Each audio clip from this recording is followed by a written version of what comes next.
The Honourable Leader of the New Democratic Party.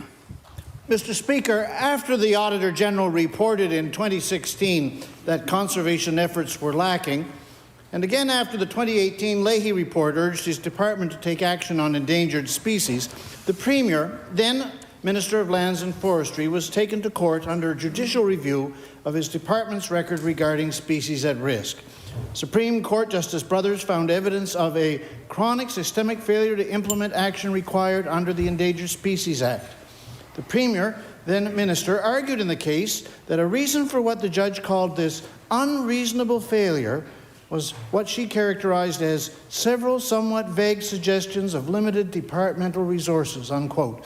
Mr. Speaker, does the Premier regret arguing that his department failed to invest the resources required to protect species at risk? The Honourable Premier. Thank you, Mr. Speaker. And in that very budget, we actually increased resources required in the department so that we could hire more biologists. We continue to work with community groups across the province. There were actual sessions held in every region of the province during that court case to ensure that we worked with those practitioners to develop recovery plans, Mr. Speaker. I believe those plans are in place. Those teams were put in place during that process, and I look forward to more progress on this very important file. Thank you, Mr. Speaker. The Honourable Leader of the New Democratic Party. Mr. Speaker, dozens of African Nova Scotian families have undertaken the arduous process of attempting to clear title to their ancestral land under the Land Titles Clarification Act. And the hurdles in this process are significant, and one of them has been a stance from the Premier in his former role as Minister of Lands and Forestry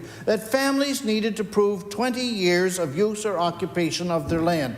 Luckily, this position was struck down in court, where Supreme Court Justice Campbell remarked that, I quote, "The imposition of this standard was entirely inconsistent with the purpose, the history, and the context of the statute." Mr. Speaker, does the Premier regret having argued in favour of a standard of land occupation that is completely divorced from the historical context of the lives of African Nova Scotians? The Honourable Premier.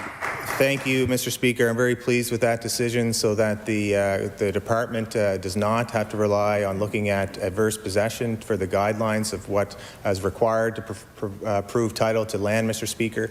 This is an important priority for this government. We've put resources into this. We've hired experts in this field who have been working very hard to ensure that we have title for those African Nova Scotians in those communities. They deserve that, Mr. Speaker.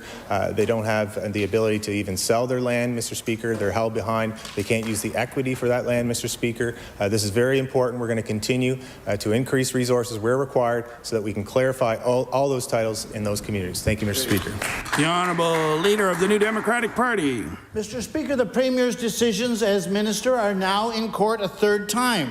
This time, it's the judicial review from last week of his decision to secretly delist Owl's Head Provincial Park with a view to selling it to a developer who would turn it into a golf course.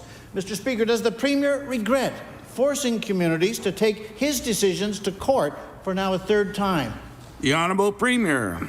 Thank you, Mr. Speaker. I think it's really important when you're the Premier or even a Minister that you are there for all Nova Scotians, Mr. Speaker, continuing to look at what's being brought forward, continuing to be reasonable, Mr. Speaker, bringing these issues to your colleagues, following the right process, and hearing from all Nova Scotians when there are matters that they want us to look into. Thank you, Mr. Speaker.